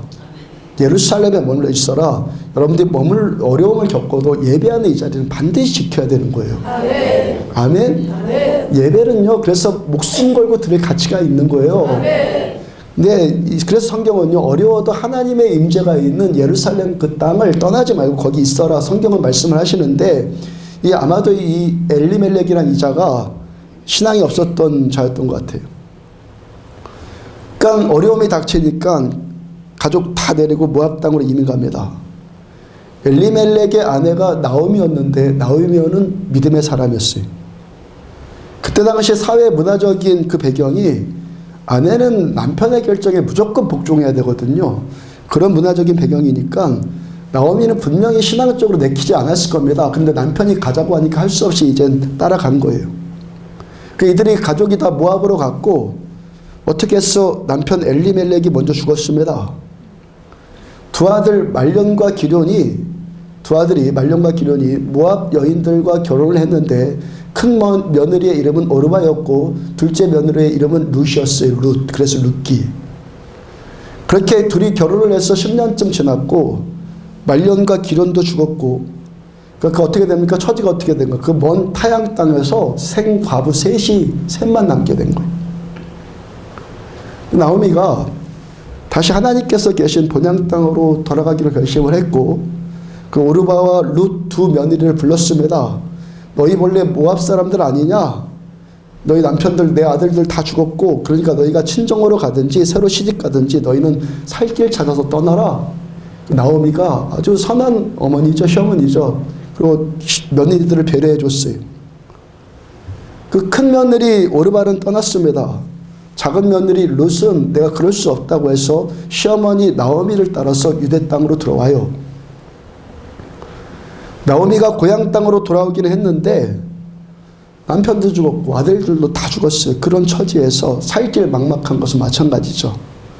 그래서 이 제도도 자비가 본질인 제도인데 유대인들의 이 전통 가운데 밭이 있는 땅에 있는 지주는 농사 지을 수 있는 땅에 있는 지주는 밭의 소출을 거둘 때 땅에 떨어진 이삭은 거두지 않아요. 이삭은 거두지 않고 그냥 그대로 내버려 둡니다. 왜요? 먹을 것 없는 이웃이 밭에 떨어진 이삭을 주워 먹을 수 있도록 그렇게 배려해 주는 거죠. 나오미와 룻이 살 방법이 없으니까 며느리 룻이 다른 집에 밭에 가서 이삭을 주워다가 연명을 하고 시어머니를 봉양을 합니다. 근데 그 밭이 보아스라는 지주의 밭이었어요. 네, 그리고 이 보아스는 나오미의 남편이었던 엘리멜렉의 친척이었다고요. 룻의 덕행이 소문이 납니다. 그게 보아스의 귀에도 들어가요. 그래서 보아스가 룻에게 더 특별한 자비를 베풀어 줍니다. 룻기 2장 11절과 12절을 보면은 보아스가 그에게 대답하 이르되 룻에게 대답하 이르되 내 남편이 죽은 후로 너가 시어머니에게 행한 모든 것과 내 부모와 고국을 떠나기 전에 알지 못했던 백성에게로 온 일이 내게 분명히 알려졌느니라. 너 이 고국도 아닌데 시어머니 따라온 거 내가 안다. 여호와께서 너가 행한 일에 보답하시기를 원하며 이스라엘의 하나님 여호와께서 그의 날개 아래에 보호를 받으러 온 너에게 온전한 상 주기를 원하노라. 자, 룻에 대한 보아스의 칭찬인데 지금 뭡니까? 보아스의 입을 빌려서 하나님께서 룻을 칭찬해 주시고 룻을 축복해 주신 거죠, 지금. 아멘. 신앙은요, 태도입니다. 아멘. 저는 새벽에도 전해드렸죠. 신앙은 태도예요. 아멘. 영적인 태도예요. 아멘. 순종하는 태도예요. 아멘. 경건한 태도예요. 아멘. 겸손한 태도예요. 아멘. 섬기는 태도예요. 아멘. 진실한 태도예요. 아멘. 그리고 하나님께서는요, 하나님 앞에 사는 우리 하나님의 백성들의 중심과 태도를 하나님은 다 살펴보세요. 아멘. 나오미가 며느리 룻으로부터 보아스라는 지주의 은혜와 친절함을 입었다는 이야기를 듣습니다. 또 그래서 이 보아스가 남편 엘리멜렉의 친족이어서 기업 물을 자라는 것도 알게 돼요. 기업 물을 자라. 그 고엘의 책임이 있다는 걸 알게 돼요. 그래서 며느리 룻에게 시어머니가 룻에게 며느리에게 자비를 베풀어 주기로 결심을 하고 룻은 그 고엘의 전통을 모르잖아요. 그 고엘의 전통을 모르는 룻에게 너 이러이러해라 이렇게 해라고 가르쳐 줍니다. 그날이 보아스가 밭을 타작해서 소출을 거두는 날이요. 이스라엘 백성들은요, 양모를 수확하고 양털을 깎아서 수확하고 또 이렇게 소출을 거두고 이럴 때 온 일꾼들과 온 집안 사람들이 다 모여서 잔치를 벌입니다. 유대인들은요. 그 잔칫날이에요.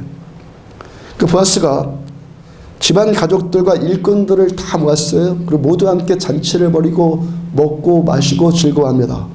저녁이 되었어요. 보아스가 그 곡식단 더미에 그냥 누워서 잠이 들었어요.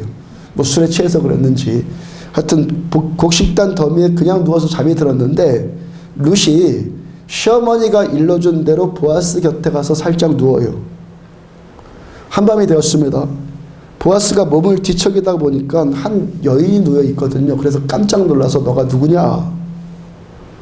룻기 3장 9절을 보면은 이르되 너가 누구냐 하니 대답하되 나는 당신의 여종 룻이오니 당신의 옷자락을 펴서 당신의 여종을 덮으소서 이는 당신의 기업을 물을 자가 됨이니이다. 나를 취하라 이 말이죠.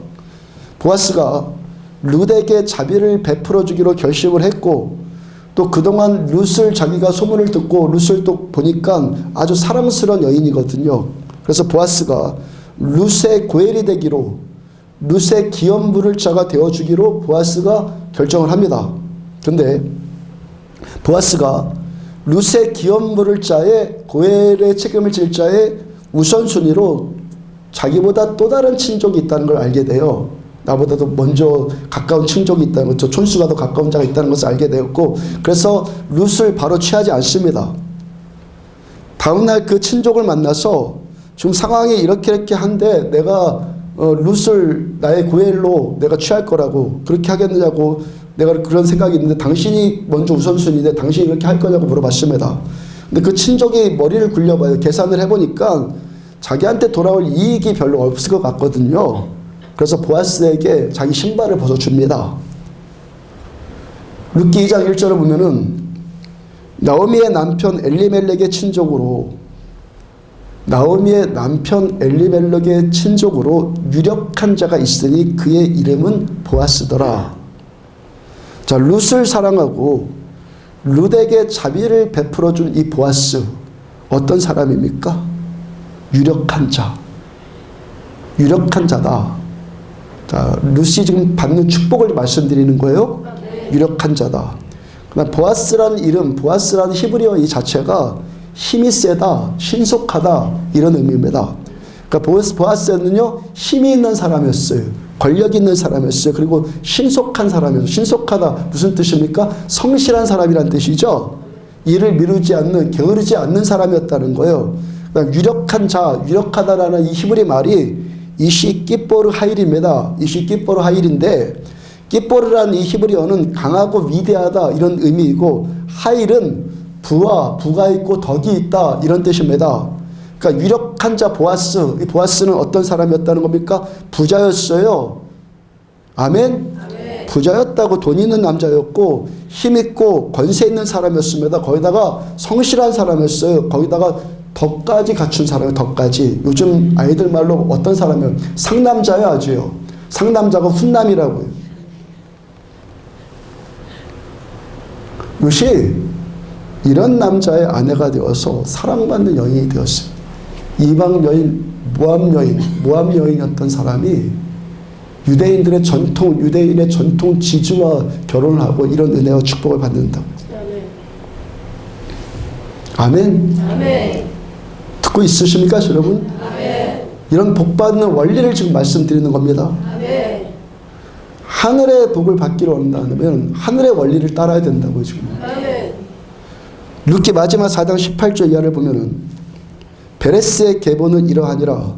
베로스는 헤스론을 낳고 중간 생략하고 살몬은 보아스를 낳았고 보아스는 오벳을 낳았고 오벳은 이세를 낳았고 이세는 다윗을 낳았더라. 아멘. 보아스 다윗이 오벳이고 오벳이 이세를 낳았고 이세가 다윗을 낳았어요.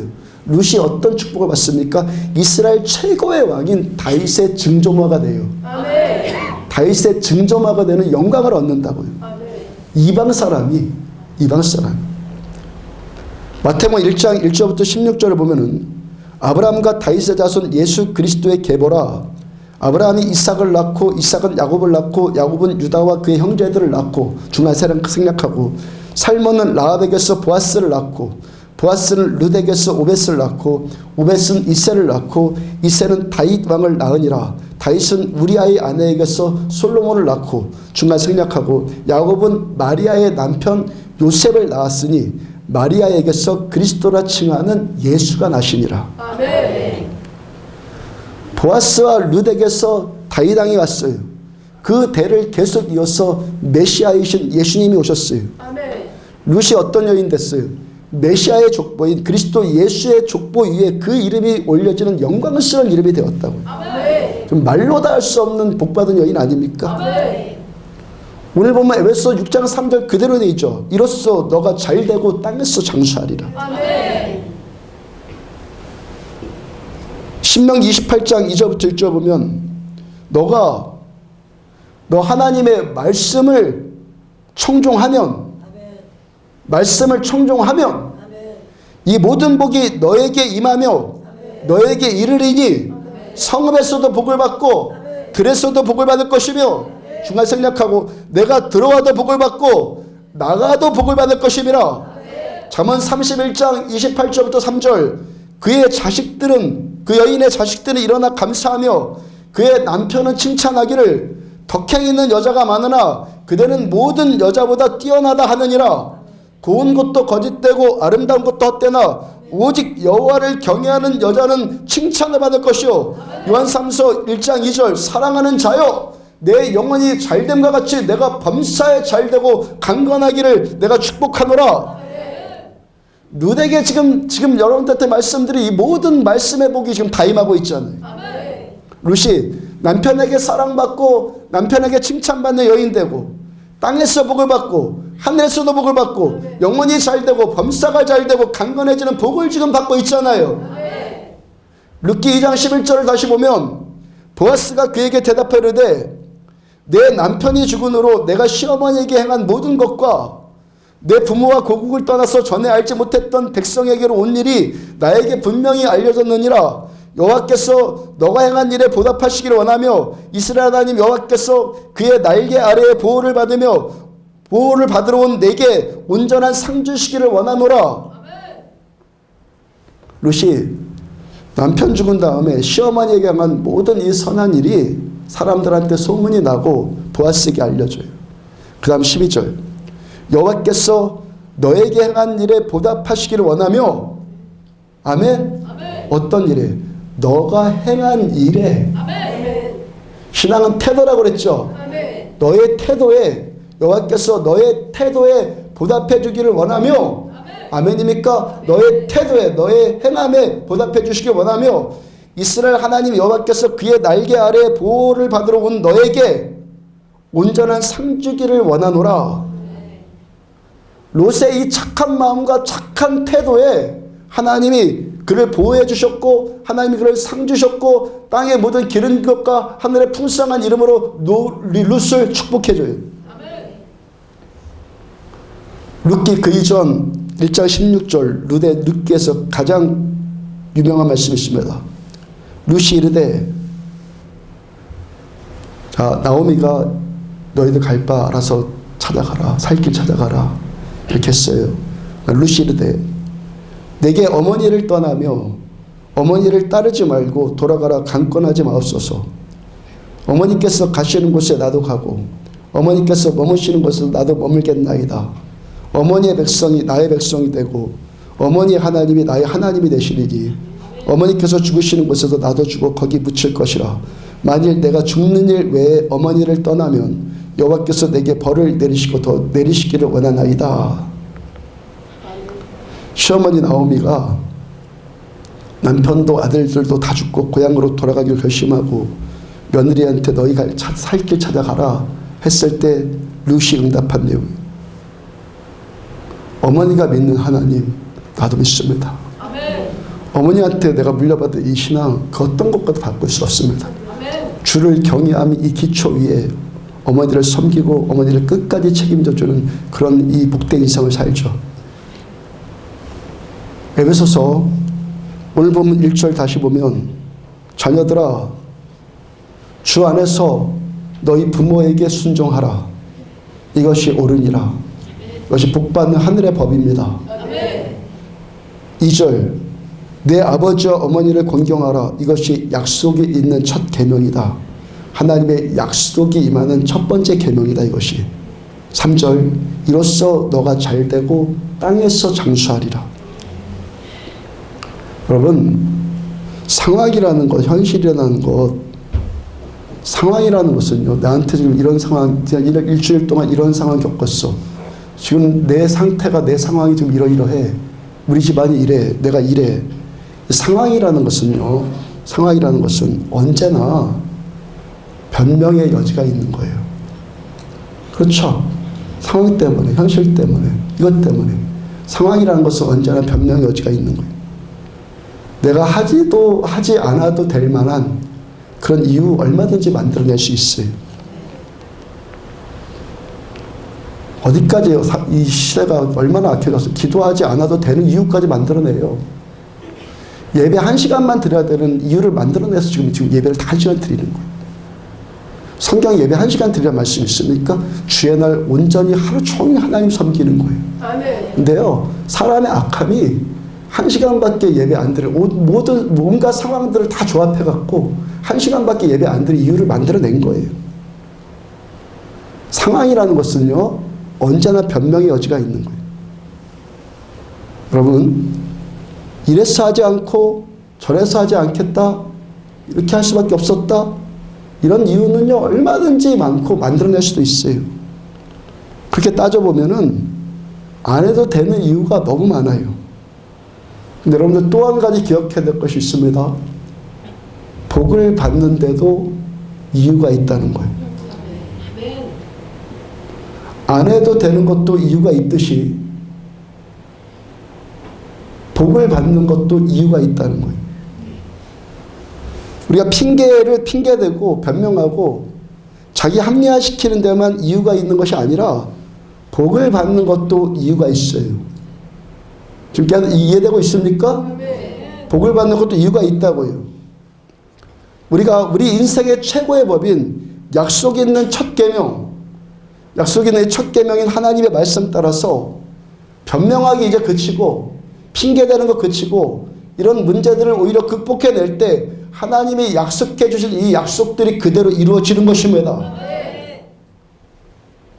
그럼 우리가 이 벽을 뛰어넘어야지만 가정 안에서 부부의 앙금이 사라지게 되는 겁니다. 지금 어떤 벽인지 어떤 앙금이 지금 이해되십니까? 남편은 처갓집, 그 다음에 아내는 시댁. 이 벽을 뛰어넘어야지만 진정으로 남편과 아내의 관계가 앙금이 사라지는 거예요. 왜냐하면은 어떤 사람이든지 자기 피, 자기 혈육에는 정이 갈 수밖에 없는 게 사람이거든요. 아멘입니까? 나한테 잘하는 것이 그에게 잘하는 것이고 그에게 잘하는 것이 나에게 잘하는 겁니다. 이 어떤 앙금들, 이 찢기들을 다 씻어내려면은 우리가 이것을 뛰어넘어야 되는 겁니다. 어려울지라도 한국적인 전통 안에서 이 시댁이라는 이 말이 매우 어려운 말이라는 거 압니다. 그렇지만 하나님의 복을 받는 것이 뭐라고요? 하나님의 복을 받는 것도 이유가 있다고요.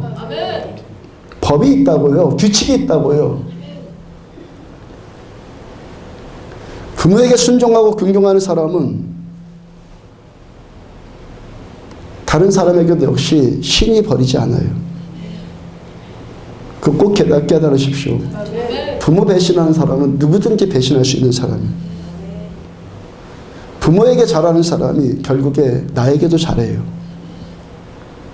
사람은요, 하나를 보면 열을 아는 거예요. 부모에게 잘하는 사람이 모든 사람한테 잘해요. 모든 사람한테 칭찬받는 사람이 결국 나한테도 잘하는 거예요.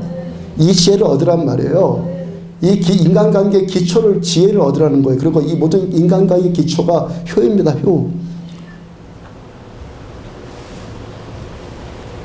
이스라엘의 고엘 제도가 지금도 끊어지지 않았습니다. 고엘 제도가 지금도 끊어지지 않고 우리에게 그대로 임했어요. 그리고 주님 다시 오실 그날까지 영원토록 이 고엘 제도는 유효합니다. 요한계시록 5장 7절부터 9절 보면 그 어린 양이 나와서 보좌에 앉으신 이의 오른손에서 두루마리를 취하시니라. 예수님 오셔서 두루마리를 취하셨어요. 그들이 그 앞에 있는 장로들과 천사들이 이 백성들이 새 노래를 불러 이르되 일찍이 죽임을 당하사 각 족속과 백성과 방언과 나라 가운데서 사람들을 피로 사서 구애를 하셔서 하나님께 드리시고 예수님께서 그 피로 십자가에 흘리신 피로 우리들을 다 사셔서 우리를 하나님께 드리셨어요. 그럼 우리가 하나님의 백성 된 거예요. 하나님의 신부들이 된 거예요. 하나님의 자녀들이 된 거예요. 주님의 피로 사셔 우리를 하나님께 드렸으니까. 아멘. 그 다음 10절. 그들이 우리 하나님 앞에서 나라와 제사장들을 삼으셨으니 그들이 땅에서 왕노릇하리로다. 예수님께서 우리들을 피로 사셨어요. 하나님 나라와 제사장 삼으셨어요. 우리를 땅에서 왕노릇하게 해주셨어요. 땅에서 왕노릇하고 생명 안에서 왕노릇하는 권세가 우리한테 주어졌어요. 아멘. 자격이 주어졌어요. 권세가 주어졌어요. 이 자격과 권세, 왕됨의 이 자격과 권세를 어떤 사람이 누리겠다는 것입니까? 약속에 있는 이 첫 계명 지키는 자에게. 하늘의 복을 받는 데는 하늘의 공식이 있는 거예요. 신앙은 태도예요. 부모에게 순종하고 부모를 존경하라. 구체적으로 어떻게 합니까? 부모님의 말을 들으십시오. 부모의 필요를 채워주고 부모와 자주 연락하고 좀 찾아뵙고 무엇보다도 가장 큰 효도는 부모님 예수 믿게 해드리는 거예요. 가장 큰 효도예요. 그리고 여러분들의 자녀들을 예수 믿는 자녀들로 하나님의 말씀 듣는 자로 잘 키우십시오. 이 나라 살 길이에요. 부모 말 잘 듣는 애로 하나님의 말씀 듣는 아이로 잘 키우시라고요. 이 나라 살 길이에요. 이 민족 살 길이에요. 안 들으면 망합니다. 안 들으면 망한다고. 들어야지만 살 길입니다. 하나님의 말씀을 듣고 조상들의 지혜를 듣고 부모의 말을 듣고 이것이 우리의 살 길입니다. 선동당해서 뭐를 하는 건 망합니다. 듣고 행해야 됩니다. 듣고 깨닫고 행해야 됩니다. 이것이 살 길이라고요. 우리가 들으시고 내 자녀도 잘 듣도록 가르치시고 이것이 뭡니까? 약속 있는 첫 계명이다. 우리들 성령 충만 받고 이 계명들 말씀들 잘 지켜서 우리들의 가정부터 천국되고 교회가 천국되고 그 땅에서 장수하고 땅에서 왕노릇하는 이 복. 왕노릇이 뭡니까? 기도한 대로 하나님 응답해 주신다는 거죠. 왕은요 자기가 하고 싶은 대로 하는 게 왕 아닙니까? 기도한 대로 하나님 우리에게 응답해 주신다는 것입니다. 어떤 자에게 이 약속 있는 첫 계명을 하나님의 말씀에 순종하는 사람들 이 은혜 누리시기를 주의 이름으로 축복합니다. 이어서 찬양합시다.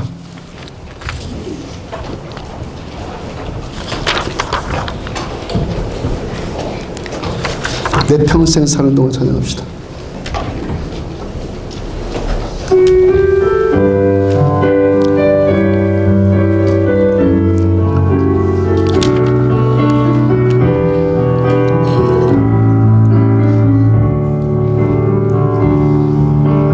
내 평생 사는 동안 주 찬양하리.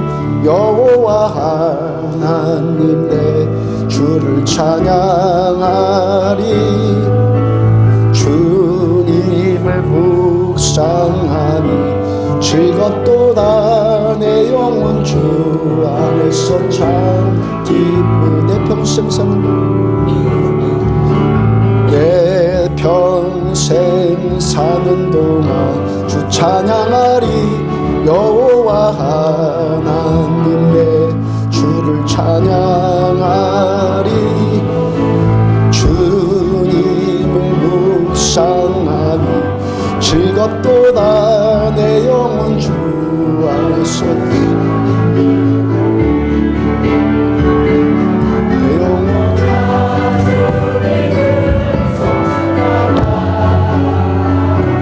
내 영혼아 주님을 찬양하라.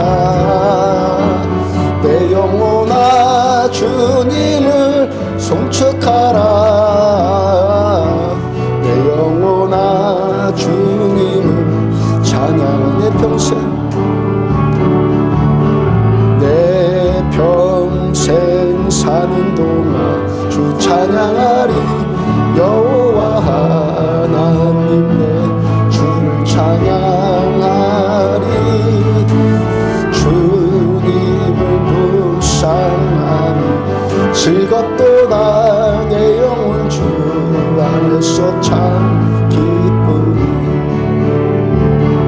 내 영혼아 주님을 송축하라 내 영혼아 주님 찬양하라 내 영혼아 주님을 송축하라 내 영혼아 주님을 찬양온 주님 내 영혼아 주님을 송축하라 내 영혼아 주님을 찬양하라 내 영혼아 주님을 송축하라 내 영혼아 주님을 찬양하라 오라 우리가 여호와의 산에 올라 하나님의 전을 이루자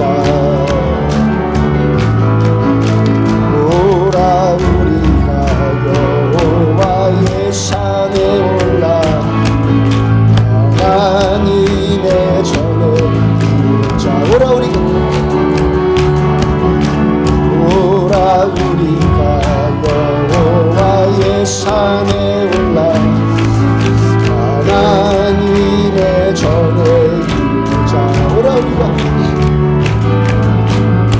오라 우리가 여호와의 산에 올라 하나님의 전에 이르자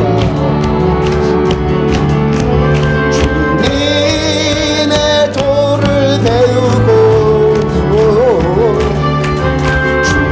주님의 길로 행하리 이는 율법이 시온에서 나오고 주의 말씀은 주님의 도를 배우고 주님의 도를 배우고 주님의 길로 행하리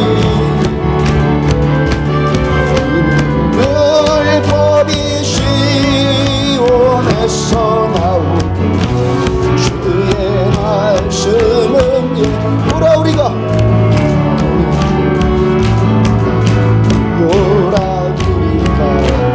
여호와의 산에 올라 하나님의 전에 이르자 오라 우리가 여호와의 산에 올라 하나님의 전에 이르자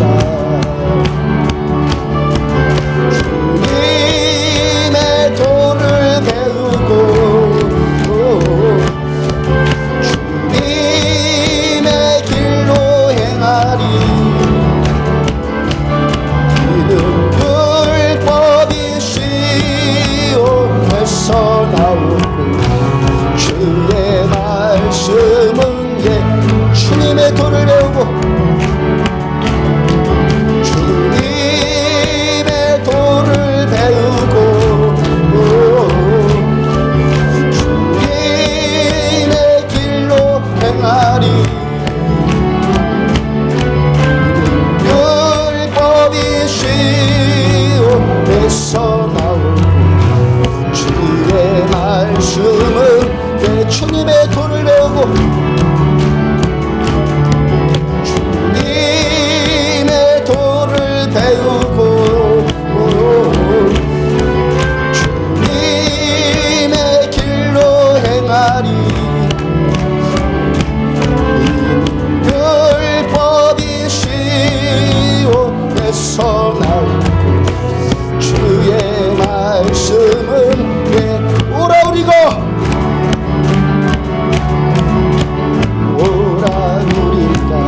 여호와의 산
약속 있는 첫 계명인 말씀을 듣지 않게 하는 것, 공경하지 않게 하는 것, 이것이 무엇입니까?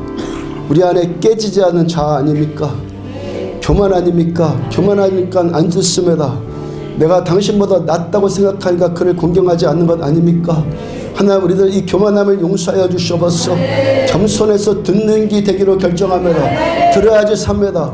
우리뿐만이 아니라 이 나라 이민족 젊은이들이 듣는 젊은이들 되기 원합니다. 들을 수 있는 자들로 하나님 한 번만 더 용서해 주시고 한 번만 더 우리에게 기회를 주옵소서. 기도하시고 하나님, 우리 안에 이 간절함, 마음을 다하고 뜻을 다하고 힘을 다해서 하나님을 사랑하는 하나님을 향한 이 사랑의 간절함이 우리 안에 회복되어지기 원합니다. 주여 삼창하시고 우리 한 목소리로 함께 기도합니다. 주여! 주여! 주여! 약속이 있는 첫 계명을 두십니다. 자녀들아, 주 안에서 순종하라. 주 안에서 너희 부모님에게 순종하라. 주 안에서 너희 부모를 존경하라. 아버지, 이 말씀 앞에 너희 바로 서지 못한 제 모습을 발견합니다. 하나님, 더 복받을 수 있는데, 더 은혜 받을 수 있는데, 더 축복받을 수 있는데, 하늘의 신령한 것들로, 땅에 기름진 것들로, 하늘의 술로, 땅에 기름진 것으로 더 복받을 수 있는데, 나와도 복을 받고 들어와도 복을 받고 너 강준에도 복을 받고 일어서도 복을 받고 집안에서도 복을 받고 성에서도 받고 하나님, 내가 하는 모든 일들이 다 잘 될 것인데 그 은혜도 누릴 수 있는데 하나님 불순종함으로 하나님의 말씀 앞에 온전히 순종하지 않는 교만함으로 아버지, 깨지지 않는 자아 때문에 하나님의 복이 계속해서 닫히는 복이 닫혀버리는 이 주를 용서하여 주시니 아버지, 우리 모두를 용서하여 주시옵소서. 겸손해서 듣는 게 되어지기 바랍니다. 겸손하게 해주신 아버지의 은혜 앞에서 듣는 게 되어지기 바랍니다. 선동나간 어리석은 기가 아니라 겸손해서 말씀을 들으며 조상들의 선배들의 지혜의 경험들을 들으며 하나님의 지식들, 이 경험들이 하나님의 말씀들이 우리 안에 우리 삶을 이끌어나가는 선한 자들 되어지기 원하면 진실된 자들 되어라. 정직한 자들 되라고 말씀하여 주신 주의 말씀을 듣습니다. 우리가 신앙은 태도라는 것, 주의 말씀을 듣습니다. 신령한 태도, 겸손한 태도, 간절한 태도, 하나님 겸손한 태도, 경건한 태도, 태도라고 말씀하셨습니다. 우리 삶이 하나님의 말씀에 복종되어지기 원하면 깨지지 않는 자아 때문에 복종되어지지 않는 이 종을 용서하여 주시며 깨지지 않는 자아 때문에 복종되지 않는 우리를 용서하여 주시며 하나님, 교만해서 가르쳐놨더니 하나님 먹고 살만하게 해줬더니 하나님 교만해서 누구의 말도 듣지 않고 마귀의 선동에 나가는 나라 젊은이들의 등줄이 여겨주시옵소서. 어둠을 벗겨주시옵소서. 내 주님이 어둠을 벗겨주시옵소서. 전능하신 하나님, 이 땅을 덮고 있는 어둠을 벗겨주시옵소서. 이 어둠을 벗겨주셔서 하나님께서 축복하여 주시는 땅, 아버지께서 복 주시는 이 땅, 하나님께서 영광 받으시며 아버지께서 존경 받으시며 아버지께서 인정 받으시며 주님의 영광스러움과 아버지의 위대하심과 선하심과 우아하심이 인정받는, 존중받는, 존경받는, 예배받는 이 땅 되어주기 원합니다. 하나님, 계속해서 기도합니다. 간절함이 회복되게 하여 주시옵소서. 더 목마르고 더 갈급하고 더 갈증나는 일을 되길 원합니다. 내 자녀들이 그런 자들 되어지기 원합니다. 내 자녀들에게 말씀 가르치 못한 것을 용서하여 주시옵소서. 내 자녀들을 듣게 하지 못한 것들을 용서하여 주시옵소서. 부모들이 듣는 자의 본을 보여주지 못한 것을 아버지 용서하여 주시옵소서. 아버지, 우리 다음 세대들 듣는 자들 되어지기 원합니다. 말씀 듣는 자들 되어지기 원합니다. 목사의 말을 듣고 선생의 말을 듣고 선배의 말을 듣고 조상들의 아버지 지혜로운 것들을 들을 수 있는 이들 되어지기 원합니다. 그래서 땅에서 장수하고 땅에서 잘되고 장수하는 이 복을 누리는 하나님의 복을 누리는 모두들 되어주기를 축복합니다. 하나님, 오늘도 하나님 앞에 태도를 결심하면 첫 계명인 이 약속의 말씀을 지키겠으면 그 말씀에 순종하며 그 그분을 공경하는 이 말씀 아버지의 지키겠으면 여전 영광 받으시옵소서. 불쌍히 여겨주시옵소서.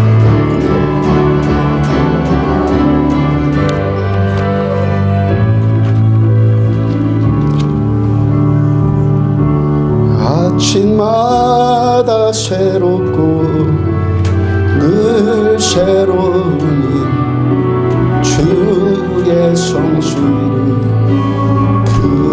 그니라. 성실하신 주. 아침마다 아침마다 새롭고 늘 새로운 주의 성수를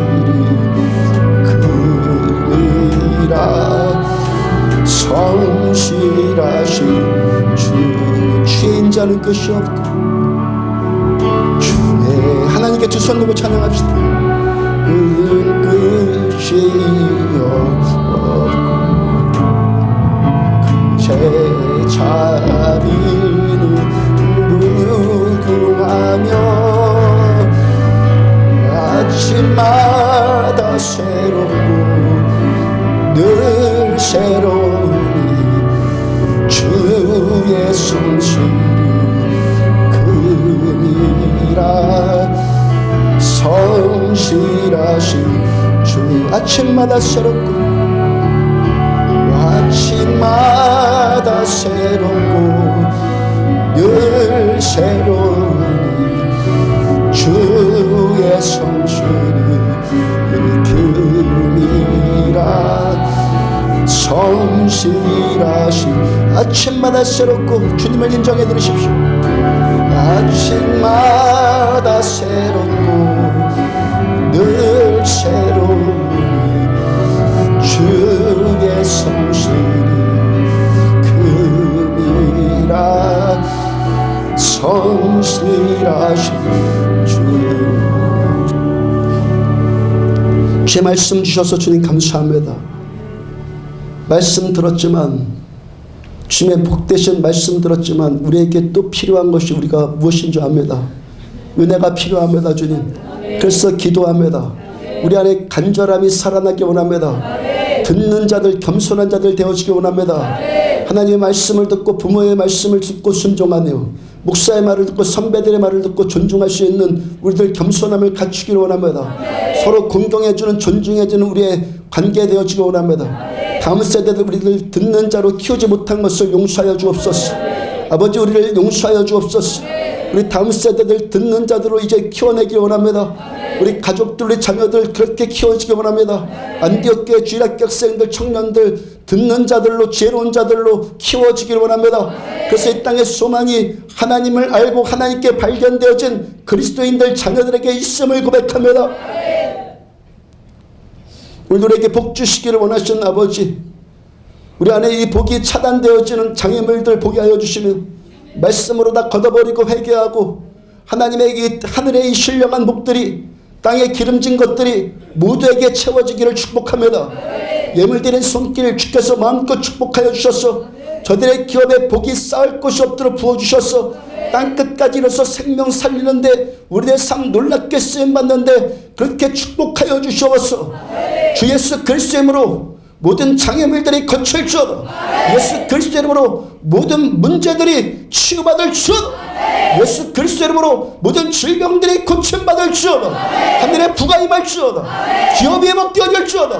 남편들이 잘 될 지어다. 부모 자식 관계가 회복되어질 지어다. 교우들의 관계가 회복되어질 지어다. 이 모든 것에 화목되어 주신 예수님의 이름만 붙들고 우리가 기도합니다. 지금은 생명이신 우리 주 예수 그리스도의 은혜와 하나님 아버지의 무한하신 사랑과 성령님의 내주 인도 교통하심이 말씀 붙들고 말씀에 순종하고 군경하고 하나님의 말씀을 듣고 부모의 말씀을 듣고 피차 아래 서로 존중하고 군경하고 그렇게 신령한 자들의 태도를 결심하는 종과 사랑하는 성도들의 머리머리 위에 지금부터 영원까지 함께 하시기를 축원합니다. 아멘.